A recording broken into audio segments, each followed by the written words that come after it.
you always have it in your mind? It's like, oh, one day I will own a restaurant. I'll be honest, mate. I think I'm just obsessed with pizza.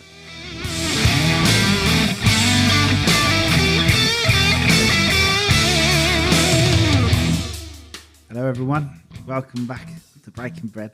I'm your host, Liam. Sitting opposite me is my mate, Carl. All right. Carl. I'd like to start by thanking everyone that's here for listening. Really appreciate it. It's the whole reason we do the podcast. Let's spread the Birmingham positive message. If Brummies can't love the city, how can we expect anyone else to love this city? We've got to get this message as far as possible. And you can do that by doing us one thing. If you could just tell one friend, family member, anyone who you think who loves food, lives in Birmingham, thinks they might enjoy this podcast, go tell them or just tweet about it, share it on Instagram. Do one of those things. It doesn't cost you a penny, but it really helps us out. Yeah, that'd be awesome. Sorry, I'm distracted. There's a squirrel in the garden and it's proper eyeballing me. Like, it's just stood on top of the bird feeder, just staring at me. Like your move. What are you gonna do? He's like, come on, I dare you, let the dog out. Let's see what happens. So you're keeping it all good, man. Now we've got the formalities out the way. Yeah, it's all good, ain't it? It's great. Yeah, and Everything's it brilliant. genuinely is. Sometimes we sit here and it's like, like everyone, we suffer ups, downs. Yeah, betweens. sometimes I sit here and lie my ass off and say everything's brilliant. Yeah. But no, it's all good. We're a bit tired. 2 nights out on the row. Oh, two and a half nights out pretty much. That Friday night. What's a night? If you go on our Instagram, you'll see it quite often. Well, I don't know when this comes out. It's probably so. If you go back a week and look at some of the pictures, we're out of a good few of them. We made some really good friends while doing the podcast with some. I don't like the word influencers, but people that are involved in the Birmingham food scene and promoting people. I feel like we just created a connection between this group of people by just everyone's genuinely really nice people. It sort of just fell together, didn't it? Yeah. It was one night out that the relationship organised, and we were like, this night out is absolutely phenomenal. We should keep doing this. We said the other night, I don't know if you were there Friday, but everyone's like, that was one of my favourite things this year, and everyone said that. Of all the stuff we've done as the podcast, all the stuff that all these amazingly talented bloggers and people had done, that was the highlight. That was a good reason to keep doing what we're doing. Yeah, that was a fun night. And then, Friday was basically our Christmas party, really, wasn't it? Yeah, it was phenomenal. Just all the people we love and went to places we love. Like went to Attic, met there, and obviously Attic's fantastic. That place is always busy as well. I was surprised. First time I've been and it was packed. Yeah, It's you a hadn't been. massive place. Yeah, like. that surprised me. You hadn't been on a night out there. No, just daytimes if I'm But going. yeah, it's always the same. You can't get a seat. And there's a massive room and then a massive tent and everything was full. Cracking alcohol-free beer as well. Yeah, they're really good. It's good to see them pushing that now. Yeah, I enjoyed it. And then we obviously went on to Deadbeat. Oh, God, I love Deadbeat. I love Deadbeat. That's our place, and it was such a nice, happy place. Music was fantastic. Beers are Joel. brilliant. Oh, and we got some subs as well. Big up the chicken subs there. You know, I've been waiting for someone to do chicken subs, decent ones, for a lifetime now. I'm never going to be able to eat a chicken burger again. Like, this is just I think it was better than the burgers. way better than burgers. Way better. Although I did like the Christmas burger at Bonehead when we had that. yeah, That was Slayer. good.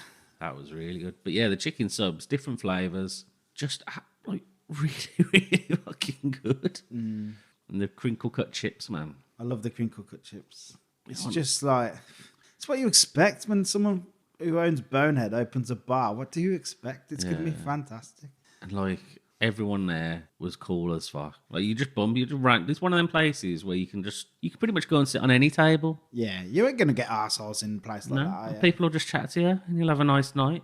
Like a welcoming, not just like you can go and sit on a table and they'll start talking to you. They'll be like, yeah, no, come chill with us, man. Like it's such a nice vibe. I was very hungover there the next day.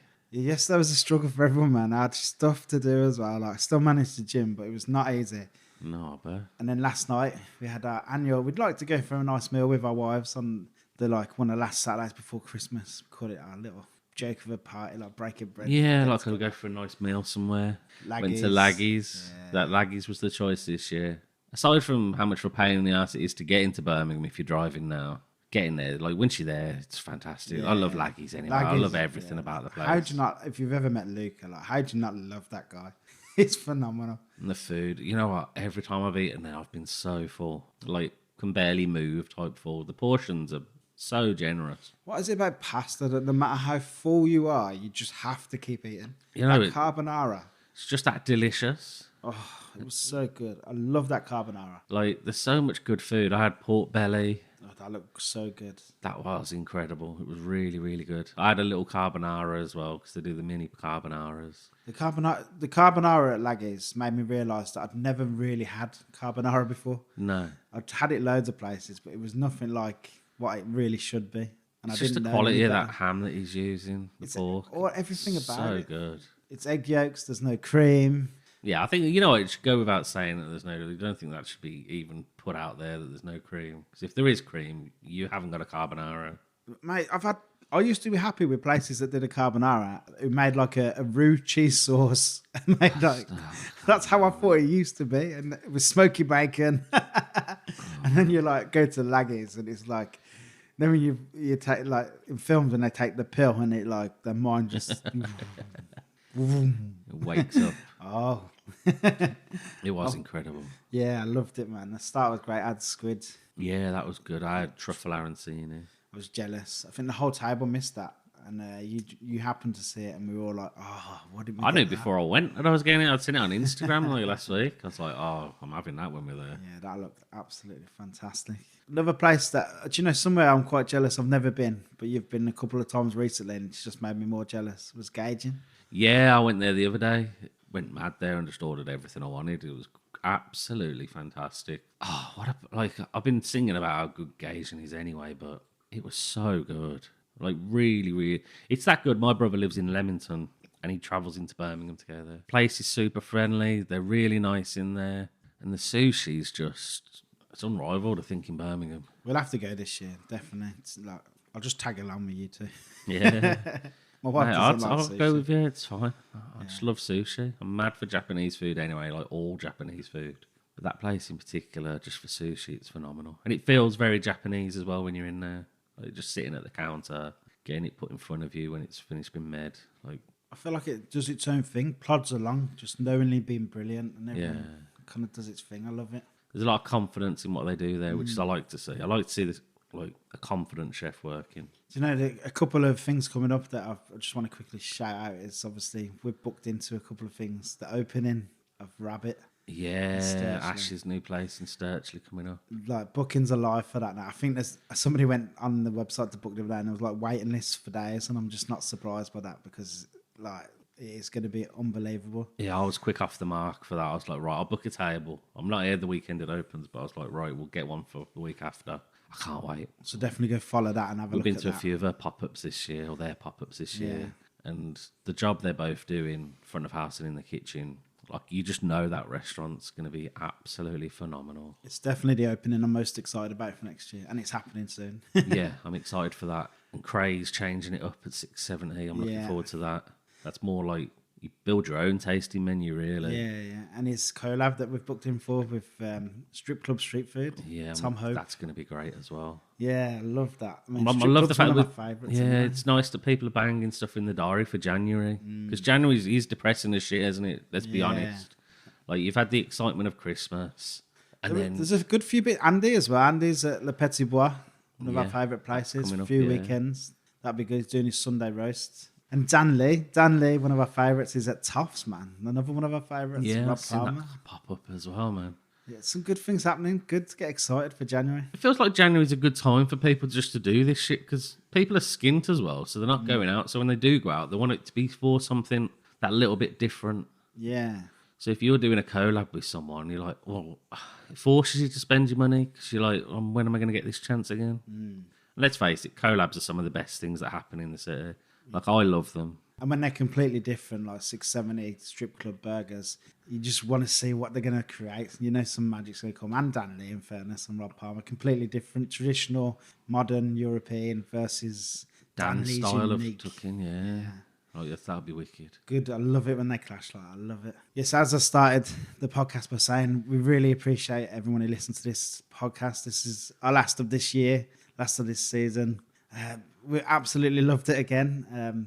Just can't say how surprised I am that we're still doing this after 5 years. You know what? We're still doing it. Genuinely, this might sound arrogant, but we're really good at this. We're good at I it. feel like we're the best we've been at it for ages as well. Yeah, we're getting better all the time. But we love doing it as well. Absolutely, like we couldn't be doing this after 5 years if we didn't absolutely love it. You know, I love it more now than when we started doing it. Yeah, me too, man. Me too. Great. We've got such confidence with the guests, and the guests are so good. Yeah, it's all about the guests. It's not Like about it's us. not about us at all. Like I say it like this, we're just good at getting the guests at ease and getting them talking now. That's the work we do for the podcast is more like in that half-hour chat before we start recording. Yeah. So thanks again. Happy Christmas, everyone, and we'll see you again. We'll be back in March. We've got some big plans next year. Yeah, the podcast next year is going to be much bigger and Yeah. it's going to be massive. If everything goes to plan, anyway, we'll see. Yeah. But yeah, I'm looking forward to the next series. Back at March, and obviously you got today's episode. What an episode to end on as well. This is a cracker. This. I mean, I know we say this every time. Sorry if you can hear my dog shaking. He's got the noisiest collar in the world. The people love Jess. Yeah. What can you say? Yeah, he's a popular. He's the third member of the podcast. Yeah. But yeah, what a podcast to end on. Smoke and Ash. Yeah, two great people, Paul, Claire. I get the feeling like whatever they were going to do, they were going to be successful. Yeah, whatever restaurant they decided to run with would have been good because they've put so much. You hear the amount of effort they put in before. They didn't just. These aren't just two people that thought, "Fuck it, I'll open a restaurant." Yeah, you hear it all the time.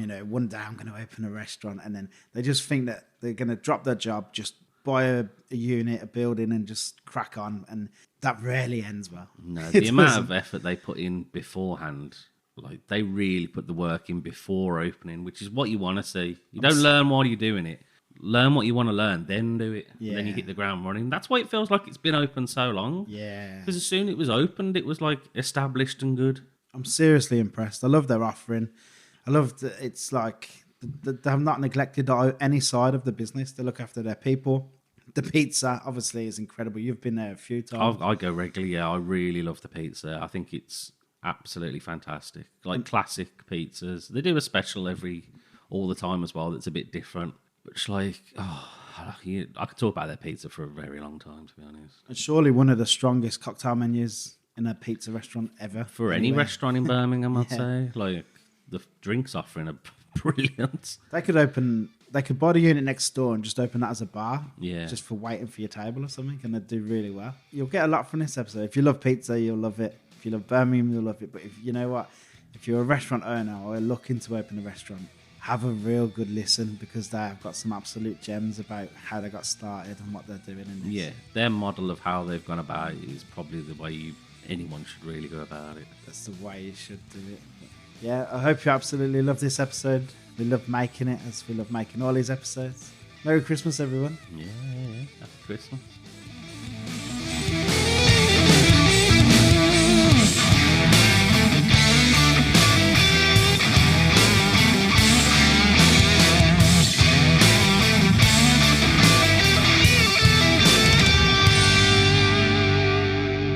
Basically, carry on from where we've just been chatting. How are you both doing? Well, apart from having a cold and probably sniffing through the interview Apologies, and yes. being here till whatever time last night, I think we're pretty good. It's that time of the year, isn't it? Do you break up for Christmas or are you going straight through? Or 2 days off, and then I think we're probably quite lucky this year because we've got the first week in January when the schools are still off, and we'll have a little bit of a break then. Oh, that's nice. We It's gotta a good take week some- to have off. Yeah, We've got to take some time off. I mean, I forget what we did last year, but we got to I think have. we had 2 days. I've got to see some sun, boys. I've got to go and do something different. Oh, at the moment, it's 4 o'clock, pitch black yesterday. I'm sure I'll get that seasonal deficiency order or whatever it is. I was just so depressed looking at the weather. yeah, it's important to have a break. It's weird because we both do 9 to 5s as our proper job. So like, I always moan every Christmas because everyone come the 22nd, most independents in Birmingham, they just break up and they don't come back until I go back to work. And I'm like, I wanted to go and visit all these places, but then at the same time, I'm also a big advocate for obviously staff taking time off and having time for themselves and mental health and It all is. that jazz. It's really important. It's one of the reasons we don't open late. We have a license to serve alcohol till 11, but we don't want our team hanging around being home late because they've got families to go back to. Or, God forbid, they might actually want to have a social life and go and do something. Yeah. So what time do you shut? Last order's around about 9:30. Food orders, Yeah. yeah. We do stay open till 11 on Friday and Saturday. Yeah. But that's all. Yeah, there's no late night. I don't want a 1 a.m. finish. It's just not. It's not conducive to any kind of good behaviour. I don't think. We've got students living upstairs. There's families that live around here, so we try and behave. Yeah, you forget that around this road. That everything above everyone is People live there. You've got offices over there. There's a college on the street, a private college, and we have international students that live upstairs. They're quite young, so they go to bed early. We've They're got to be even- mindful of exams and Hang all on. of that for them. They're going to bed early. That's a shock to us as well. Yeah, they complain about the noise. Sixth form students. They can, yeah. yeah, I exactly. thought you'd be Sixth complaining form. about the noise. Absolutely nothing at all. If we're going in a restaurant down here, can you all shut up? I'm not being funny, but how like richly students living around here? Honestly, they're international students, and So they they're come sent over from. with a lot of They money. have were either sent over, but some of the cars that pull up to pick them up. I mean, you get Range Rovers, and then you get proper. I've spent another £500,000 doing it up Range Rover. Yeah, the what's that Overfinch company and that all does that. them? Overfinch, isn't it? Overfinch, yeah. Overfinch Plus, Yeah. Oh man, it's sick, isn't it? and it's strange enough that none of them have ever been in here. That's because they're all terrified. They can only open the door for Deliveroo. Well, they're missing out. They're the Well, ones yeah, missing we out. try and tell them, but look, there's plenty of other people I coming. mean, through if the I door. lived above there, I'd be every day. I'd love it if you lived least upstairs. I'd love that. We could do it. Oh, you'd soon get bored knocking on the window. Hello. We could do like a weekly Last podcast. orders. So I kind of alluded to, we're in a really nice part of Edgbaston. It's a stunning little street. Bit sad that there's no market today like there should be, but you chose a good spot. We're pleased with it. It's a beautiful place. So Greenfield Crescent, they've been developing this for years. It was pre-COVID that all the plans started. So Calthorpe have had quite a big vision for this area to create. There's never really been a village centre for Edgbaston, so that's what they're trying to create here, particularly on Greenfield Crescent. So there's a lot of refurbished, previously residential, some office spaces, but they're turning them all into retail space. I mean, yeah, you can see as soon as you drive up here, you just think, wow, what a beautiful place to be. So we were hooked pretty quickly, weren't we? We have a lot of, obviously there's the university down the road, and we have a lot of parents turn up. You know, they brought their kids up from London. There's a lot of London kids at Birmingham University, and they walk up and down the road, and they're like, "Oh, this is amazing! It's like Knightsbridge. I didn't think you had things like this in Birmingham." Up north. I'm like, well, what do you mean? Like what? Windows and bricks and water?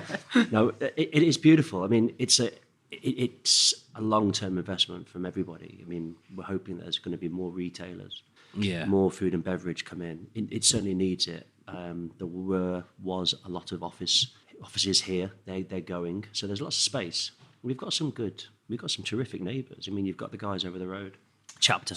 Yeah, They're Chapter's superb. good. They're Big brilliant place as well. It's big inside, isn't it? Yeah, huge. it is. You don't Huge realise until you place. go in Yeah. the big space at the back, and then you've got the guys at Loki 2 doors down, brilliant as well. And you've got the physician, got the Highfield just round the back. Yeah, I like the Highfield. Yeah, Good Highfield's company. great. Simpsons down Blue the road. piano. Yeah, Got the it's a how can really you nice forget collective, Simpsons? yeah. Absolutely right. Blue piano for the carrot cake. Yeah, Starter. absolutely. That's incredible. But I think it's difficult for retail in general at the moment, just getting the footfall here. So I think the bigger the collective we can make it, the more of a destination this area can become, and then everybody will benefit from it. But yeah, good to know about the market today, because the market we had last month, which was the Christmas light switch on, we found out yesterday 8,000 people came. Wow. And that's not 8,000 people from Edgbaston, that's all around the Midlands. Yeah. I think we have 70, 80 stores, selling cheese and bread and art and everything else. But people spend a lot of money, and then as soon as you open the doors, and we open early for coffee, people just flood in. It's crazy. I mean, we've got how many people booked in today? 130. 130? Yeah, mhm. Yeah, Wow. in our little 35-seater restaurant. Yeah, so That's incredible numbers. Scary. Yeah. We're sitting there thinking, well, how are we going We'll see to how it manage goes. this? We've got to make sure that people are in on time and people have ordered. And Yeah. we've got to do our bit as well. We've got to make sure that the pizzas go out as quickly as possible. yeah, we need to have a really structured process to get through those kind of days. Make sure that people don't get disappointed. You don't leave people standing at the door, because we've got nowhere to sit them down because of our lack of space. So quite often we send them over to our neighbours to have a quick drink while we're waiting for the table to be free, which they love because they get extra business. But on days like this, you can end up with literally nowhere to go because everywhere's fully booked. Yeah. So it's really important that we keep on top of that task when they come in. Do you know, like a lot of the pizza places that seem to be appearing now, the good ones, they're like, do you know the style where it's like pallets and like bare timber? Yeah. And, Yeah. We know exactly what you mean. Hipster Yeah. yeah, joints. like that cool brick thing. wall. So who are you referring to? Who looks like that? What I was going to say was like, this is the complete opposite of that. This is like, it's a classy place. Was that because you moved here? Like, was your plan always to open a pizza place that was more of like a real restaurant than like a Pizzeria. shabby kind of pizzeria? It has been, and actually, you're looking at our restaurant now. It looks better than ever because we've just had the floor redone. We've changed, it's stunning, we've like changed that. a lot of the lights because we've got lots of plans. We want to use the space a bit more productively next year. But, I'm 45. My days of sitting on upturned milk cartons, they're gone. I've done that. So Phil, who owns Loki, he called us posh pizza. And we kind of went, oh, We've I didn't wanna call- recoiled. I was Yeah. trying to- don't call us that, Phil. Don't We call us hated that. it, but actually we've kind of become that, haven't we? So. It is a proper restaurant. I mean, our staff, they've got huge experience. A couple of the guys have come from Simpsons. They understand what service looks like. Yeah, I was here 3 Sundays ago. You My came daughter. for the Rummy Marys, didn't you? Yeah, Always and- a winner. Yeah, they were so Yeah. good as well. We love them. I could have sat here all day. Mm-hmm. People do. The Brummy Marys are incredible. Big shout out to Carl them. does a mate. great job, yeah. They're so tasty. That's the thing. It's the cocktail menu as well. It's a proper cocktail menu. People could come here just for the cocktail. Well, people do. cocktails. And I think if we had a bigger space, we'd have a lot more people that would you use it could get just people as well. just drinking because your cocktails are fantastic. That our original concept. I mean, it has evolved over the time that we've been planning the restaurant and ending up in Edgbaston. And yes, it does have to be smarter here because of the surroundings. But we always wanted it to be an equally strong drinks offering to the food.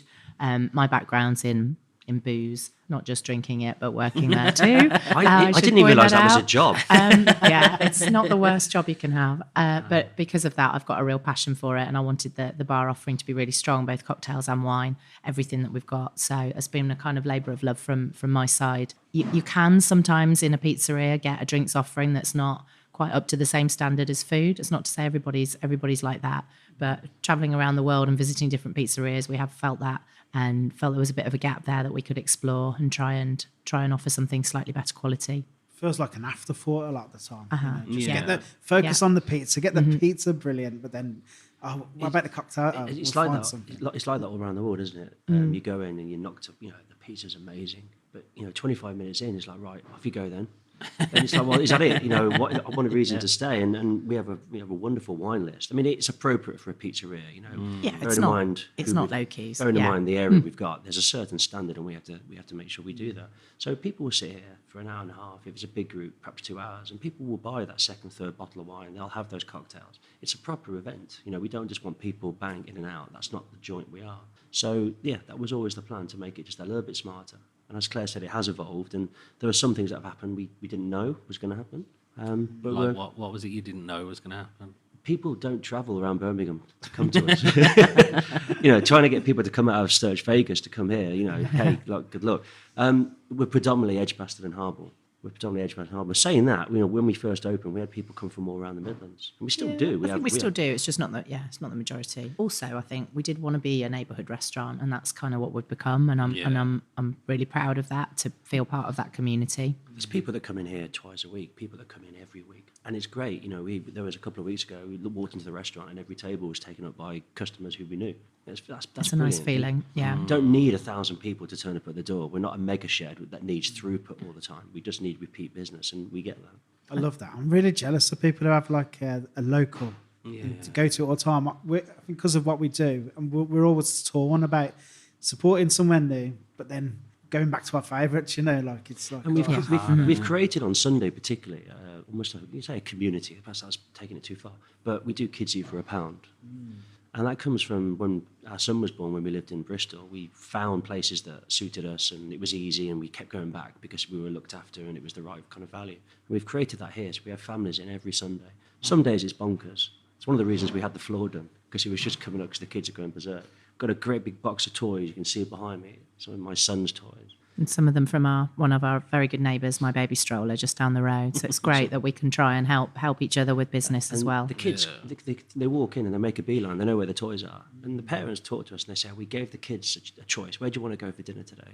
Oh, that place with the toys. And it's great. And when the summer comes, if we have a summer ever, open the doors and they're all running around outside. And kids from different tables, they all start playing with each other. It's like the good old days, rather than sitting there on their phone watching Bluey or whatever they're watching. So that's really good. We've really been proud of what we've created on the Sunday. Oh, my daughter loves it. Yeah, I brought her here that Sunday and she loved it. Yeah, and I mean, we obviously have a couple of collaborations. We have Carl Hawkins come in and do his gentleman cocktail thing on a Sunday, and it kind of works. Like the kids are occupied and the parents get a quality drink. Yeah. Well, you're going to go through that menu and pick all the different things you want in your drink. I don't know how many combinations there are, but it's got to be the thousands. It's got to There's be new ones now. hundreds of thousands combinations. Yeah, he brings something new every month. It's always worth coming to see what else is on the menu. We look forward to it immensely. But there's nothing, when you're hungover, I'm not being funny, a Bloody Mary's Oh, it's the absolutely business. fantastic. Yeah, especially with the little skewer that you get with all the nice little Yeah. snacks on there as well. It's heavenly. So that's something we're looking to continue over the next year. In fact, if we have the opportunity, we'd like to make something a bit more of it. Maybe do some food pairing and make it a bit more a part of the whole experience that you get when you come here. So part of what we always wanted to do was to bring the bar and the kitchen a bit closer together and have links between things, whether it's pairings or whether it's using some of our drinks products in the dishes. We've managed to do that with some of our Christmas pizza specials at the moment. We've got a pizza with a pork glaze on it, which is going down really well. And we had a lovely pizza with Highland Park whiskey base back for Birmingham Cocktail Weekend in the summer, which again was a huge success. So I think it's just trying to be creative like that and keep pushing the boundaries as to what we think we can do with pizza. So an example was last week before, we did an event with Loki. So in their space at the back, they had a whiskey tasting session and they matched pizza and whiskey. Oh, man. It's a thing. Not the obvious combination, but No, I wouldn't have people thought that. seem to Usually really whiskey enjoy chocolate it. or whiskey Yeah. and No, something it else works. with it. So we supplied the pizzas, we brought them over. Loki guys did the rest. And those collaborations, that's great. We enjoy doing that. That's the fun bit. That's the fun. And we think there's a lot more to go. I think over the next 18 months, where can we take pizza? I don't mean like we're going to start making Detroit style pizza or Chicago That's pizza, not which we true. did actually Yeah. the other day. Yeah, yeah. It was not too bad. But we know what we're good at. And we're not going Yeah. to try and be too wacky. Oh, I think you've got the pizza. For me, you've got the pizza stuff nailed, like absolutely nailed it. Like, It's just it's having incredible fun pizza. with what else we can do with it. Yeah. I mean, you know, we keep hearing about this sort of emergence of British pizza, that it's not just traditional Italian flavors on there. And I think the more ingredients that people can explore, and whether it's locally sourced or locally foraged, even we've been exploring different Asian flavors on pizzas. It's a canvas. You can do what you want with it. Let's just see what we can put together and whether people like it. We try and pick people's brains when they come in, because one thing we have noticed, we have a lot of chefs. We have a lot of the hospitality industry come in here, and we're always asking them questions like, how do you do this? How did you get to that stage? How did you get that Michelin star? And I'm not saying that pizza's going to get a Michelin star, but we have noticed there's some pizzerias, particularly one up in Manchester, Honest Crust, they've been mentioned in the Michelin Guide this year. Wow. The way that they operate, the way that they use fresh produce, local produce. And it's like, is there a star to something here? You speak to some of the pizzerias in London, and they're now referring it to as London star pizza or UK pizza. We've taken predominantly Neapolitan style and we've turned it round, and now we're sending it back to the world. There's some phenomenal pizzerias doing some phenomenal work. Is there any backlash with that? People can be precious about like how authentic something is, and I hate the word authentic. But we try and sort of stay true to a number of classics on the menu. Yeah. So we'll never, it's amazing how many margaritas you still sell, despite the fact that you'd think people would want to explore, but people go to what they know and they love. So they know what they're going to get. Everyone's got a little spin on it. I mean, we talked at the start, didn't we, about the pizza scene in Birmingham, which has evolved in the last 18 months. Still not many of us. There still needs to be more. You go to Alicia's, you go to the Amore, you go to Bait & Brick. Everyone's doing something slightly different. There's a crew in town as well. Is it the guys who do OPM? They're starting to do... Corner shop, We brilliant. want to go down. We want to support it. We want to see it. But because we're open on Wednesday and busy, we just don't get the chance. Oh, it's worth going down. I'm was there sure last it is. week, It looks yeah. amazing. Fantastic. So good. It's a very different offering. It feels weird that it's called pizza, because it feels like it's such a different thing. Yeah. But it is pizza. It's strange. We looked at that when we went through the process of what can we do, what's our business going to be. But it was a couple of years ago, and we felt that it just probably was a bit too soon. Birmingham wasn't ready for that. No, I'm not entirely sure it's still ready for it I now. don't think But Birmingham adopts new trends that often. I've been invited to. It makes me sound like I'm a superstar, but almost like a pizza conference, organised by the guy who owns Pizza Pilgrims. Pizza Pilgrims is massive in London, and I think there's 120 of us, all independents, all going down. And it's a general kind of like state of play of the UK pizza industry. And it's interesting for me because I'm not in the kitchen all the time. I'm not the chef. I can cook, but we have people that are far superior to me that do it. So I've got to go down there and sit and talk to these guys who are all chefs and try and hold my own. But it's interesting, actually. There's a real community starting to develop now. And there's pizzerias opening everywhere all the time. People clearly believe that it's a business well worth running. We started this podcast 5 years ago, and we used to always get asked, like, what do you think Birmingham's missing? and we either said Mexican or pizza, because there was Alicia's and there was Otto, and that was it. Yeah, look, That we didn't mention Otto. I mean, their pizzas, we haven't been there for a while, but their pizzas are great. Yeah, we're big fans. But that was it in a city of 1 million people. Yeah. Well, what is it? We say There was 1.2, Pizza isn't Express, and that was about it. I think so when we moved back here. We talked about the Mexican. Is it La Mexicana in Mexicana, Fairwood? yeah. They were next to us at the Independent Birmingham Festival. Yeah. And at the end of the night, they had some food left over, and we went and had a chat, and we put it on a pizza. We put some of their beef bet on that a was pizza. good. And we were there with our mates, Cofton Pizza, as you know, and we sat there and went, hang on a sec, this is the thing, we could do something here. So you want to pick up that conversation with those guys.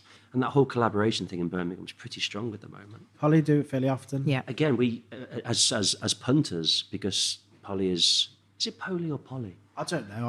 I wish someone would stick tell I me. say Polly now. I used to say Polly. Well, I say I'll Polly. stick But with Polly. we go there as punters. We take our little boy when we can. Pizza's different to ours. We think it's great. Yeah, it's very it's weird. It looks pretty similar, but yeah, it's massively Very, different. it's very different. Very different. And some of the collaborations they do, when they did one with Eat Vietnam and Ming, that was amazing. I was jealous. I was like, well, I want to do that. Yeah, They it's probably crazy, would do isn't it? if you approached him. I'm sure. we have got a couple of conversations about collaborations next year, and we're not going to tell everyone about it, but it's something we're working on all the time. We've had a great collaboration with some friends of ours, Soho Slice Pizza as well, Yeah. from Handsworth. Yeah, I've seen them So popping up a lot. obviously they normally do events rather than having their own restaurant, but they've come and cooked with us a couple of times now. We've just done our third night with them, and it's always busy. They're the loveliest people in the world, and they've brought some really great ideas to us in terms of flavour combinations.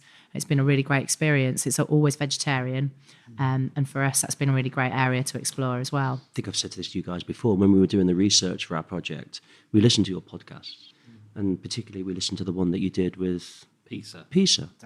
And I listened to that again and again and again.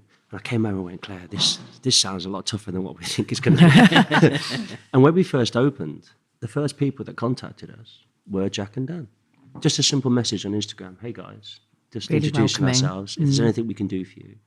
And I was like, wow, like the Godfathers, they're in touch with us. You talk about one of my favourite pizzas. Like theirs is different altogether. Yeah. Oh, that's a different game. Isn't it? It's The a pizza's delicious. completely different. And New yeah, York style, always great. big. And the they've slice. come in here and we've gone in there, and anything we can do for those guys. I know that there's been some changes there, but they're good guys. So our view is, why would we not get on with other people doing similar stuff in the city? Why would you not? Why can we not Mm. have a Birmingham pizza community where everybody works together and you try and raise the standard and try and get people better educated, I guess, as to what decent quality pizza looks like, and we can all benefit. Only independence, though. Yeah, only independent. Don't start. I always had a theory. That you could tell when a pub or a restaurant was going to just close. They start doing pizza. Start doing pizza. The pizza menu come out, and that interview with the lads from Pizza, Dan and Jack, that concreted it for me. That cemented it, because I thought these lads live and breathe pizza. Yeah. They're obsessed with getting the dough correct.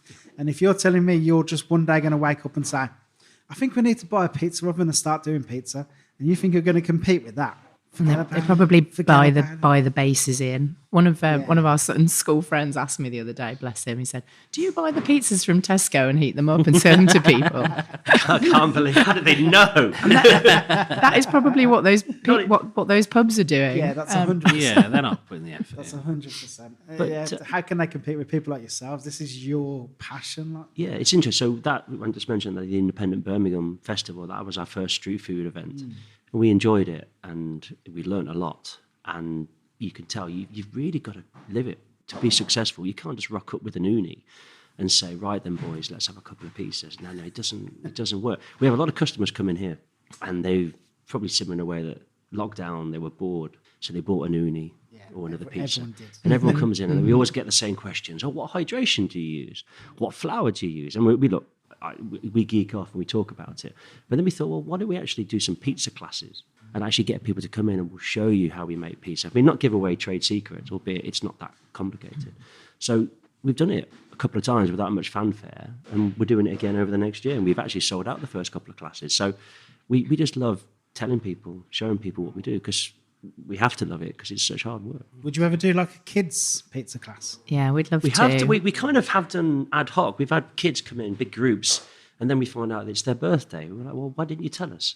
We could have done something. And we can change the menu so we can call the pizza after the kid's name if you want. It's not difficult. We have a pizza on the menu named after our son with his favourite toppings on. And we've done that. Actually, sitting on this table, we've had balloons and we've done some cakes. And I think we've had a couple of kids in the kitchen making their own pizza, but it's not quite the same as having a class for kids because that's a lot of mess. So we still need to work out the logistics on the time of day. Got to be careful in the kitchen. Bearing in mind we're cooking at 440 degrees. Don't want to lose any hands. That's the thing. You can do all the classes, but no one's got a pizza oven like that in their house. Yeah, exactly. You've got 12.5 grand lying around. I mean, it is on wheels. It is electric, and that's what catches people out. So your oven's really interesting. You got a good story about this. It's the Years of Forno, so it's like the Ferrari of ovens. Mm-hmm. We looked at gas. We looked at wood.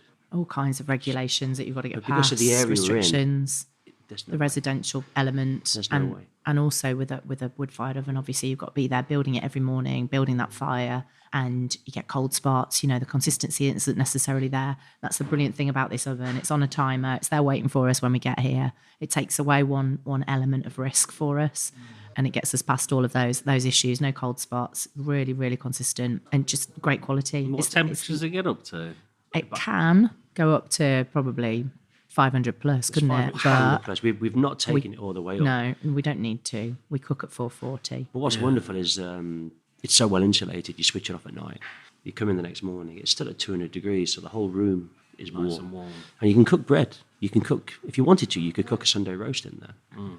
We're not going to. That's not at 440 degrees when it's a bit cooler. Or pasta or whatever. But yeah, it's a wonderful piece of kit. But you have to invest in that piece of kit to get the product. In the way that we make dough here every day, that dough then gets put in the fridge. It's 48 hours before you actually see that dough on a plate. Isn't it like the only electric pizza that's certified by... I was just going to say that. The AVPN, which is like the pizza mafia, which I think is literally the mafia because it's all from made. Basically, the Neapolitan Pizza Commission, basically. Yeah, the mafia. But it is the only electric oven in the world that we are officially allowed to still call our pizza Neapolitan, which many people put it on as a label on their menu, and perhaps they shouldn't. Yeah, but, not technically right. Yeah. How'd you get a job with that association? Like, just go around testing the. I think you have to be in the mafia. I don't think you can apply. You're invited. So we've kind of gone back. We normally start at the beginning, but we've started with Smoke and Ash. We'll probably come back to Smoke and Ash. But Claire was obviously quite in the industry, but on the side of it. Mm-hmm. What about you? Completely different. So I was working in finance, and like a lot of people, lockdown came. Spending time at home, I was doing 12 hours of Zoom calls a day. I mean, literally, it was just chaos, as well as trying to speak to customers, trying to have internal meetings. And he just sat there. It's like I'm becoming a bank zombie. I'm sitting there in my study. It's like, what am I doing? Where am I going with this? Wasn't really enjoying it. And I can never work out when you work for a bank, whether you join a bank because you've got a certain personality or whether the bank makes you into a certain personality. But either way, it wasn't working for me. So we've always wanted to do something together. We're both marketing graduates. We've always been interested in creating a brand. So the opportunity came because we sat there during lockdown in Solihull, as we discussed. It's like, let's get pizza. And then where'd you get pizza from in Solihull? At the time, there was no more. So, Caspian? Exactly. And it kind of got us thinking, well, where...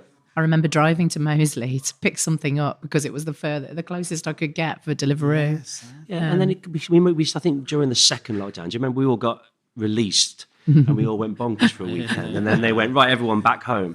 I forget where we were. We were in a pizzeria, and we kind of went, we could do this. We could learn to do this, at least learn how the business would run. We were just moaning that wasn't in our part of the world, and then said, well, let's do something about that. But we spent a long time planning and getting the funds and just understanding how we could cope without much of an income for a couple of years. I'm not entirely sure we've got that right. We looked at various sites. We looked at a site in Solihull. There were two actually. We spent a whole year trying to find a site in Solihull, and they both fell through for completely different reasons. And then we looked in Harble. We did. We looked at the site that the Bun and Barrel eventually took over. It was we liked it. We thought it was a really nice site. Yeah, it is a great site. I think, the cost to refurbish it would have just been a little bit too much for us. It wasn't in a great state. How much the guys behind Bun and Barrel must have spent on that joint must have been phenomenal. So we were introduced to Cowthorpe. We had a look around here. There was a couple of spare units. Yeah. And this one particularly, because it's got 3-phase electrics, you have to for the oven. Great. Let's look at this. So, and it was just about big enough Yeah. Had you already worked out what you wanted to see the oven? You already knew you were going to have knew that that oven. We did the yeah. research. So I You've done all spent this before. I spent quite a amount of time working in different pizzerias around the UK, literally ringing people up saying, "Can I come and work for you? I'll work for free. Can I just come and see how the operation works?" Not anything local. I'm not going to step on anyone's toes. So I did that. I mean, it was interesting. I mean, we've never ever kidded ourselves how hard the work was going to be. Not once did we go, "Oh, this will be easy. We just turn it on and we'll crack on." We saw the amount of work that some of these places were doing. Yeah, and actually, Paul had to run the kitchen for 3 weeks when our head chef was away. We were sort of in between team members, and I have newfound respect for the kitchen team. Just it is the most exhausting job in the world. It's they work so hard, and I don't think they get enough credit for it. Was it always your passion to open it? Like, did you always have it in your mind? It's like, oh, one day I will own a restaurant. I'll be honest, mate. I think I'm just obsessed with pizza. I literally have been. I mean, Claire won't let me open a trainer shop. So, what do I do? No, joking aside, we just thought there is an opportunity in this city to do something different. And, we have travelled around. We've lived lots of different places. We're from the Midlands, but we've lived all over the UK. So we've kind of taken little bits of what we like, what we think works. And I think that's a good thing. I don't think there's enough people that get out and actually see that. And in other cities, go to Manchester. Manchester's changing so quickly. People are doing stuff like, wow, I never thought about doing it that way. You go to Bristol, you go to Leeds. We're not even mentioning London. London's like a different world. Yeah. Different Oh, world. London's like, we don't even bother bringing my list of places to try in London. I think I had a place every day, and it's a lot. I think I've got about 100 places on the list. If I moved to London now, I couldn't go to all the places I it's wanted impossible, to go to. isn't it? Yeah. Like, And I don't know how people survive when there's that much competition. No. It must be exhausting every single Although, day. isn't it? There's just that many So people many in people. London. And the culture of these cities is so different. We're such a small island. You go to Bristol, it's so fiercely left-wing independent. I mean, you just think, are we on the same planet? And people literally go out of the way to support independence. You could not open some of the chains in Bristol. People wouldn't go. I mean, they opened a Tesco, didn't they, in Bristol? There were riots. Yeah. The street art is nearly all political. It's really full on, isn't it? Yeah. But it's great because it's got personality and a culture that's almost unique. Yeah, we're fans of Bristol. It's a nice place. I do miss living there a lot. Saying that, there's loads of good players. I love Manchester. Yeah. Like, I know it's a fun rivalry thing between us and Manchester. I don't understand why it exists, but because Birmingham's way better. But nevertheless, I love Manchester. I think Manchester's a cracking night out. Manchester's Such good changing players. so quickly. And you go up there now, it looks like Manhattan. The buildings, I mean, a lot of it is apartments that sit there empty, and whether that's affected the culture of the city. Because one thing you can say about Manchester, there's a swagger about it. I don't think you see anywhere else. Possibly Liverpool. And the pizza scene up there is just unbelievably good. It's so competitive and so high quality, and it's busy every night. Here in Greenfield Crescent, we get absolutely smashed Friday, Saturdays, Sundays, possibly Wednesday or Thursday, but the rest of the week, nothing. I used to spend a lot of time in Glasgow in my previous company. I worked for a whiskey company, and so I'd be up there sort of midweek overnight, and we'd be out straight from the office for dinner. And sometimes on a Tuesday or Wednesday, you can't get in places at 6:00. And it's just amazing. That city is just alive. There's so much going on. I mean, unless we're missing something, perhaps everyone's in Sturgely. I mean, is Sturgely busy on a Monday night? I think we touched on it earlier. Birmingham's that spread out. It's that much bigger than, because by Manchester standard, Birmingham, the centre itself is huge by comparison to any other city other than London. And everything's everywhere. You could go to Sturchley on a Monday and you might be really busy. And then Tuesday, King's Eve's heaving but then Sturchley will be really quiet that night. You can't predict, and like everyone we speak to, no one can predict what night's going to be busy. Yes, and it's hard what to plan your area rotas. people will be busy. Yeah. And you speak to other operators in hospitality, and everybody says the same thing. So we said we have a lot of people that walk in here, and when we first started, I had no idea who half these people were. Somebody had to tell me that was Stu Dealey. Who's he? Because I'm not from hospitality, and it's like, oh, okay, well, he's got tattoos on his arm. He must be a chef. Yeah. And then, at least I know who Luke Tipping is because he's round the corner. But, we have a lot of people come in, and I try and learn from them because these guys are good at what they do, and everybody says the same thing. You have no idea when you open the doors what's going to happen. Yeah. No. You can't get anyone better than Luke Tipping to tell you how to run a restaurant. Well, He's told everyone how to run a restaurant. I think. So we've learned. We enjoy having those guys in. It means a lot that they come in and enjoy our food. Who else is regular in here? Angelina. Everyone loves Angelina. She makes our desserts. Incredible. She's for somebody of that age, she's got such an amount of knowledge, and she knows everything, like anything that's happening in the city. Like, there's definitely a community that we feel a bit more part of now, but perhaps here in Edgbaston we are a little bit more distant from what's going on in the epicenter of Sturge Vegas and Moseley and Kings Heath. But I think the great thing is that there are so many more independents now. So, we left Birmingham in 2010 and then moved back after sort of 8 years, wasn't it? And we were just so bored when we left. It was just big national chains and it didn't feel like there was an independent community at all.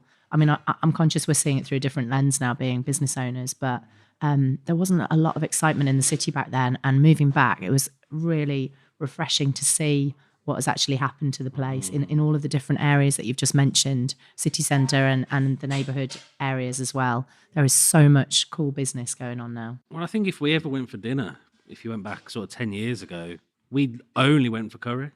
It was always, we'll go for a drink and we'll go for a curry. And that was was all it for Birmingham really independence. had, massively. I think about some of the brands, places we used to go. So we were students here. So do you remember the Arcadian on the Sunday was a afternoons long in the time early ago. 2000s? Indie Do you bar. remember? Oh my God! You may have read about this in the history Do you books. remember Serco? Serco. So I didn't realise it was Adam from the Plough who ran Serco. Oh, I did not know that. And Adam's been a supporter of us here, and we enjoy talking to him and listening to his advice. And I was like, I didn't realise you ran Serco. I'm like, I used to go there when I was a kid for the DMC Championships. Like, 52 what? North as well. What? That was him as well. It's like, Yeah. almost like fanboy. Like, yeah, I mean, what other places do we enjoy going to? We enjoy going to the Hare and Hounds in Everybody Kings loves Heath. it there. I mean, their programming is just unbelievable. And we used to enjoy going down. Do you remember the Medicine Bar? Yeah. Where Bookham would be on every week. And things like that. So but it all just seemed to kind of just go. I know, the didn't music it? scene was well for us being old ravers. Birmingham was a great place to go out, both drum and bass and anything kind of dance music It related. used to be in the Dome then. The Dome. Do you remember Atomic Jam at the Q Club? It's just We used to go to That's how old I am now, Flashback. the Dome. Kids wouldn't even know what the Dome was. Flashback at the Q Club was brilliant. I mean, it What was the rough, one? but it was What brilliant. was the one that had the glass floor? I can't remember the name of it There now. was a glass floor. There was a Don't remember that. rave place, a nightclub, and it had the top level had a glass floor, and you could dance on. You could see down. Really? Because I mean, What's that called now? But we used to go to the Sanctuary where it had all the mezzanine levels, but it Yeah, wasn't. I remember going to that the was old oh, day. I remember going to. that was We the were talking the best, other God's day. Kitchen. How many people in this city remember going to the opening night of Code in God's yeah. Kitchen? It Was like, it it's like the whole 2000 city. maybe? It's like, Yeah. well, it felt like the whole city was in that queue. I have to Yeah, admit. yeah. It's there's another one for you. Roses in Solihull. Oh yeah, I used to be there every How's that for you? Thursday at Yeah. school. I was there every Thursday. That's when you could drink when you were like 15, 16. What else was there? There's Bakers at the top of Broad Street. Yeah, Baker's I've got was an good older night. brother who was mad rave, but we were like alternative kids, goth kids. So we were going like Excels, Eddies, Oh, Scruffies, Snobs. Flapper. Oh wow! But I'd still yeah, I do remember the Snobs. Thursday at Roses. Yeah, we 'Cause still it was done that. Roses. It was so cheap. It was If you live insane near not to. Solihull, you were doing Roses on a Thursday. weren't you? Remember, We used to go on a Friday, didn't we? this is what we were just on about. Remember how busy Solihull used to be on a night out? You used to be Yeah, here. absolutely. We used to come over to Solihull from other parts of the Midlands, and it was just packed. I remember queuing at Rose to get into Roses. I remember walking out of the Masons. And Yeah, the, yeah. At the Yeah. queue for Roses Yeah. was outside the Masons. That'd So be I just walked straight out and then stood in the queue. We've moved around so much. We have the same stories about Leeds or Sheffield or Bristol or Brighton or Cheltenham. And the world has changed so much. We walked past a pub in Harborne last night and it was packed and it was brilliant to see. And then we thought, well, that's what it used to be every single night. And we constantly look at, the prices that we charge. And, we're not a charity, we have to make money. But the very fact that we are now having to charge circa £6 for a pint, and that's the cheap end of the spectrum. If someone had told you you'd have to spend £6 a pint a couple of years ago, you'd have looked at them like, what are you on about? And that isn't gross profiteering. That's literally Yeah. that's That's just need covering- to that's just pay for covering costs. everything. I Yeah. used to run a local boozer, and I remember putting the pint of Carling up to £2. and I Oh, remember Lordy. the absolute Yeah. moan and riot. I mean, I think you can still find, I'm told by my friend in Huddersfield, the £1.90 pint still exists. And I've got a friend, just going back to Manchester, he's moved his brewery out from Manchester to Stockport. Tells me it's the new Berlin. You can find a pint for £2.50. I'm not entirely sure what's very Berlin about Stockport, but the cost of doing this business are just, I don't think people realise. And you hear the same moan all the time, and neither do people need to worry about our problems. But there comes a point where you're like, how much can you charge for a pizza? Regardless of what you need to charge, people don't necessarily have that much money to part with. And we're really conscious of that. I think you've seen it with chip shops at the minute, good old chippies. Jesus. All of the good ones, if you look on the property pages, a lot of the good ones are for sale now because there's only a ceiling to what people will pay for fish and chips and the cost of oil, cost of potatoes. Talking like 2 cod and chips, 20 quid. Yeah, easy. Like, And that used to be about five or a pub something. cost. That was dining at the pub. It feels like there's some profiteering. There's no doubt about it. I mean, we're constantly looking at our prices. And there's, look, I think you're going to be in a world soon in the next 12 months where a £20 pizza, and I know again the big chains, the mega sheds, they've just got a scale. They can do a £6.50 pizza. I mean, they're losing money on it every single time, but does the average punter care about that? Yeah. So we just got to make sure that we appeal to a market segment that understands quality and people Very are well prepared to placed pay. here for that. There. Oh yeah, and that was part of the reason that we went with Edgbaston, knowing that we would be slightly protected from any economic problems. It doesn't remove them completely, but yes, there is a certain level of living standard, I guess, that people have here. Yeah, that's fair enough. Like, why not? We have a phenomenal takeout business. We work with Deliveroo, and you wouldn't believe the amount that we sell on a How has Thursday or that Friday been night. working with Deliveroo? Do you want the honest answer? Yeah, honestly. Our account manager is amazing, and I will not fault him at all. Some of the drivers are not perhaps as committed, shall we say. So the love that goes into the pizza. So we're just watching Giovanni get the kitchen ready. I mean, this guy's a wizard. He's a genius, and the work that goes into it and the sourcing of the ingredients. These things aren't cheap. People go, "Oh, pizza's a cheap food to make." No, it ain't, mate. And you hand it to the Deliveroo driver. To be fair, it could be any driver. I think it's probably wrong just to pick on one It brand. just happens that we're working with that one. Yes. They take it and they tip it upside down. And you kind of end sit up there. with this "Oh, concertina thing, and what have you done? What have you done?" And we have, again, let's not bash people, but Yeah, I mean, I wasn't meaning so much like on the delivery drivers thing. I mean, like I've heard horror stories of them taking like a fair whack. Isn't their commission they do. quite Yeah, a lot? it is.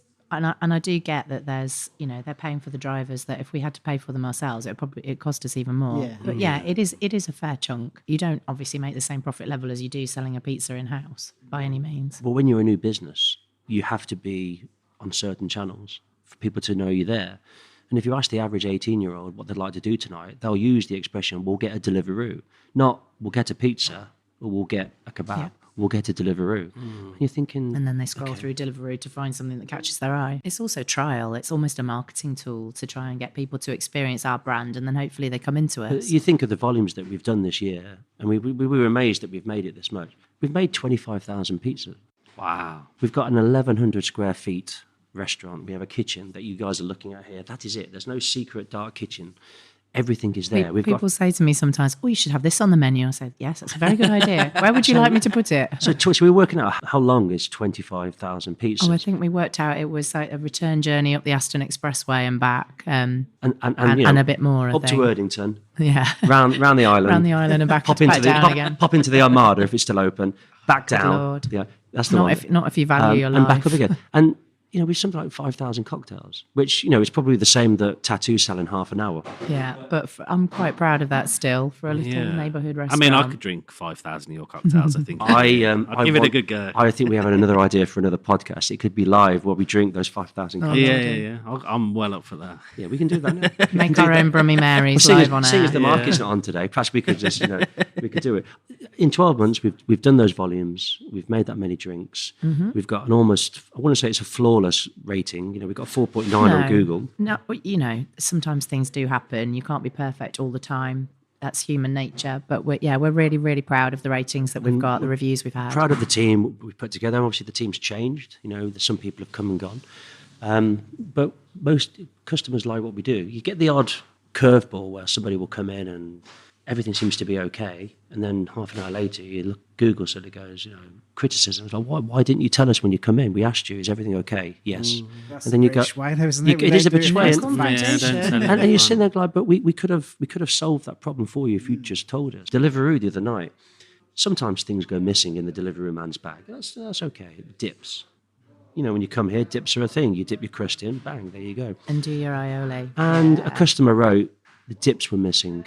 You have ruined our night. Fucking hell. You have ruined our night. But thank you for that kind review. And then to double down on it, they left another review 3 days later telling us that we were very, very average. I mean, does that person need a hug? Yeah. You seem to kind of deal with them quite well. Have you always, the whole year you've been doing this, have you been able to deal with it quite well from the beginning? Or I get. Claire's probably Claire's probably a little bit more level-headed about everything in life than I am. I get quite impassioned about most things, but we've actually rang customers up constructively in a professional way to say, "I'm really sorry to hear this. Can you tell us where we went wrong? Because we'd love to know how to get things right in the future."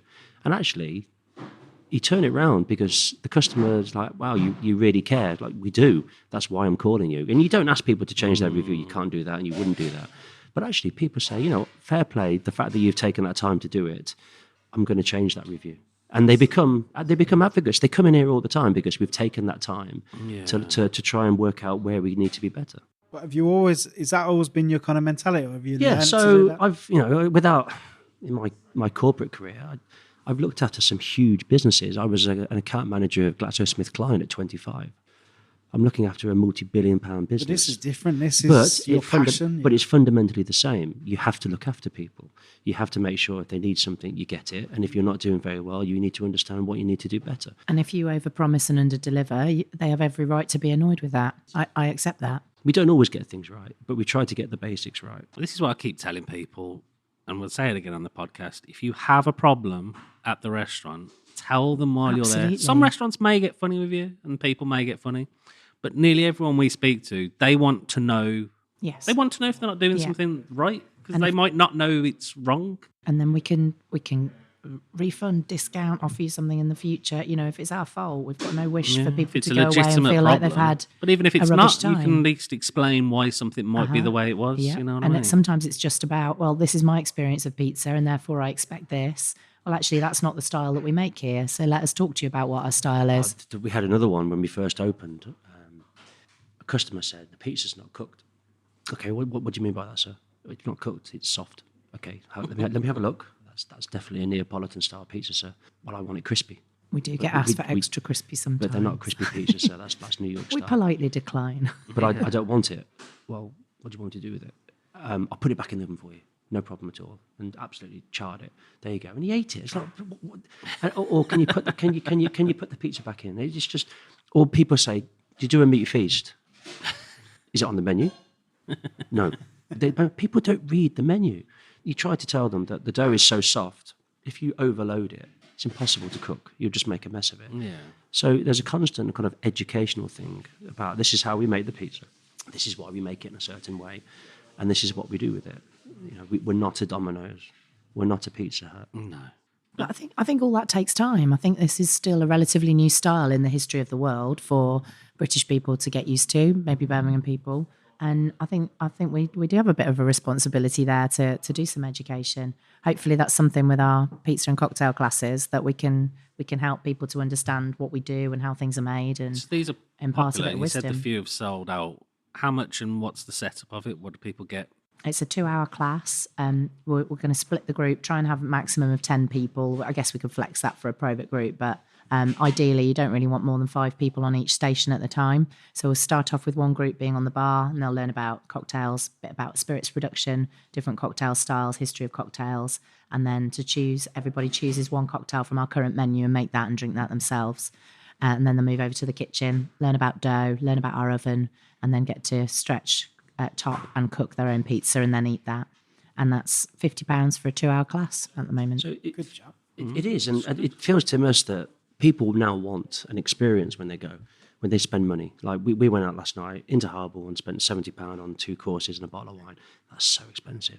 Like 50 quid, 2 hours of education, if you want to call it that, entertainment. You get to take a pizza home. You get to hang out with your mates. The entree does feel more and more about experiences rather than just food and drink. And we're really conscious that we have to keep trying to provide something different to be part of. What have you had the most valuable lesson in this year? Have we? I can write a book. I can write a book if you want about things that we've learned. I think we were talking in some other interviews about the fact that we work together. Everyone says, "What's it like working with your husband or wife?" It must be horrible. It's like, it's actually the opposite. it's actually really good because we have an element that You there's can trust each so other. much trust. Yeah. So And you know each other so well. So you know each other's stress points and you know each other's strengths. So you can work together. But I think it's probably an obvious thing to say, but don't assume anything. It's the biggest thing that I've learned. You just go, yeah. These people will behave in this way. Oh, you okay, wake up they every don't. morning and you think to yourself, what is going to happen today before 12 o'clock? And something will come out of nowhere and you're like, wow, well, I didn't see that one coming. Whether that's humans or whether it's there's so many moving parts. I don't think people realize in hospitality how many decisions you have to make in a couple of hours and how many things you have to change on the fly. You have to deal with humans that come through the door. You have to deal with humans that you employ. And everyone's got, something happening in their lives. So is that any different from any other industry? I don't know. Maybe. So if you could give one piece of advice to anyone who's looking to open their own restaurant, what would it be? Do your research. Don't make sure you got some good people. We like to think we treat people at least properly. We pay them properly. Again, we don't always get things right, but good people are hard to find. I love how you've done your research by going off and working in other pizzerias as well. That's You got to. I mean, what kind of manager, what kind of owner would you be if you didn't actually understand how the kitchen worked? Yeah, Paul did a lot of really valuable pizza training, learning how to, be a chef himself. So it's not the same as, people that have got 20 years experience, but it's a heck of a lot better than having none at all. And it's really helped us in those days, when you've got sickness or whatever, or you need holiday cover. And we've been able to step up and keep the business running. And I don't think that many customers actually notice. So I take that as a win. I think so. So where we've got to in 12 months, if you said to us, a year and a half ago, this is where you'll be, will you take it? Yes. It is hard work. I think our challenge over the next 12 months is to refine what we do, operationally become a bit slicker, make sure there's more consistency. And, the phrase we use, everyone uses, I think, is working more on the business, not in the business, not constantly having to fill shifts and everything else. So, yeah, we've got plenty of work to do, but I think putting a good team around us, making sure we've got the right support will be fine. No, you should be mega proud. You've built something Thank really you. cool. Well, it's nice when people say, because we do forget, we are pretty self-critical. It's easy just to get swept up in the day-to-day challenges. But yeah, we are very proud. Thank you. Thanks, guys. So we kind of finished just with Carl's fun questions. They're just quick. All right then, go on. To do what we've been Hit me. talking about. I'll start a new one today. What's your favourite pizza on the menu? We have a special at the moment, pigs in port. It's got a pork glaze, reduced LBV. Yeah, it's pretty good. Porchetta, barbecue and port base, fennel seeds, option of either mozzarella or gorgonzola or a little bit of a mixture of both, spring onions, and then the port and marmalade glaze. Ooh. So, yeah, it's going down very well at the moment. That's the thing. You know what we did the other week? We did a hamburger pizza. Were you here for that? Which one did you have? I was here then. I had the mortadella one. Okay. I think I'd have that every time now. It is, yeah. I think that I generally, we haven't done the post yet. We usually do a top 5 dishes of the year or things we've eaten, and I would 100% put that on the top 5 things I've eaten this year. There's a balance between being creative and being wacky, and sometimes if you get it too far one way or the other, it just doesn't work. So we try and play around on the specials menu as much as we can, but I think the main menu does need to stay relatively true to those classics and those Italian type flavours, but we can just gradually evolve things as we go forward. What's your favourite cocktail? Chili and yuzu margarita all the way. 100%. Every It's our time. house It's very favourite. good. Yeah. It's very, very Yeah. good. I don't think I've come here and not had it, to be honest. It sells so much. Yeah. Just sounds great, though. Everyone loves a margarita anyway. If you don't like a margarita, there's something not right. You don't like drinking if you don't like a margarita. When we were part of Birmingham Cocktail Weekend, I think a lot of people came in here, were very surprised about how strong the drinks offering was and is. Yeah. So, in a perfect world, would have bigger space and would do more with the drinks in the bar. What's your favourite TV show? I don't have time to watch TV, mate. I don't have time to watch. We watched like everybody else in hospitality. We watched The Bear and watched it all the way through and sat there and went, "Oh my God, that's exactly what happens." That's exactly it. I enjoyed that. Our little boy, who's just about to turn 7, he's started to get into Star Wars. Yes. So we watched the Obi-Wan Kenobi. I mean, that was fantastic. I think he's the worst actor of his generation by a mile, but we enjoyed it. We really enjoyed it. I used to watch so much sport. I don't watch anything. We're just never, ever at home. No. What was your sport that you watched? I was a big basketball fan. Basketball, rugby, cricket. Before, when we lived in Bristol, we lived in a cricket stadium. Oh, right. Gloucestershire County Grounds. We used to have cricket in our garden every day. Actually, you know what TV show I do enjoy watching, boys? Bluey. Yeah. You know what? Everyone loves Bluey. the 3 specials that are coming up, I think it's in January. There's 3 half-hour episodes coming out, and I cannot wait. You know, I spent 3 years at university doing an English literature degree, reading Shakespeare pretty much. That is on the same level. Yeah. I'm bored. I think it's one of the greatest programs made. It's so clever. Yeah. Do you have a favourite cookbook? Actually, yes. Madda Jaffrey's Curry Bible is my I've favourite got that. cookbook. I haven't It's cooked for me carried yet. for 20 years, probably. There was Rosa's tie as well that somebody bought for us. Yeah, but that Madda Jaffrey's is the one that I go back to time and time again. It's absolutely brilliant. History of the spice trade around the world and how different curries have grown with different ingredients and where they've come from. It's just amazing. Yeah. If you're going out in Birmingham and you're not coming here, where are you going? We went to 670 grams last Sunday, or the Sunday For before. the lunch, Sunday Yeah, lunch. we did. Yeah. We took Oh, it our was little boy. wonderful. Yeah, it was we really so enjoyed it. It was really well done. Yeah, it's one of my favourite places. 'Cause it was not great. even just to see it in the wild. I love the place. It was it made they were busy, so we managed to get a drink in at Passing Fancies as well, which we hadn't been to in about 9 months. So it was nice just to kind of go in and see some of these They places. even made a little non-alcoholic cocktail for our little boy, and he said, "I am coming here again every time." It was very good. So when we do get out of this place, we just pop over to the Highfield. Their Sunday lunch is really good. Apart from that, but we never get to kind of You're see busy. them, do we? We went to Simpsons for the first time for their We did, collaboration yeah. with Meat Shack. That was brilliant. Oh, I We really loved wanted it. to go to Yeah. that. I It was gutted really well I couldn't done. I mean, make it. it was the only thing I think we could afford that night. We couldn't go for a proper a la carte session. That was really well done. We were looked after very well. So Last question. Other than Birmingham, where's your favourite food destination in the world? Bristol, Sydney. I'm trying to think where else has really impressed us. I used to spend a lot of time in northern Italy and Prosecco region, work related, and the food there was absolutely to die for. Just the local produce there is incredible. The seasonality, just brilliant. I miss that a lot. We spent a lot of time in Spain. Barcelona Yeah, is Barcelona's particularly fantastic. strong. You know, I we love spent a lot of Barcelona. time in our youth in Ibiza. People don't realise how strong the food scene is there, although it's so phenomenally expensive now. Unless you've got your own yacht, you can't go. Yeah, we could. It's bizarre. We could afford it more in our 20s now than we can now. Yeah, it's strange, isn't it? But Barcelona particularly, even its pizza scene is incredible now. Yeah, there's some really cool places in Barcelona. We're We huge talk about fans Big of, City. do you know How Can big is it? Pizza? They're a great little local chain around the Barcelona area. They're really worth visiting. Really cool branding, great merchandise, really cool venues. They've just won the best pizza in Spain, didn't they? They're brilliant. So yeah, they've been great inspiration for us as well. Awesome. Awesome. Thank you very much. Thank you so much for coming on. Really Thanks, appreciate guys. it.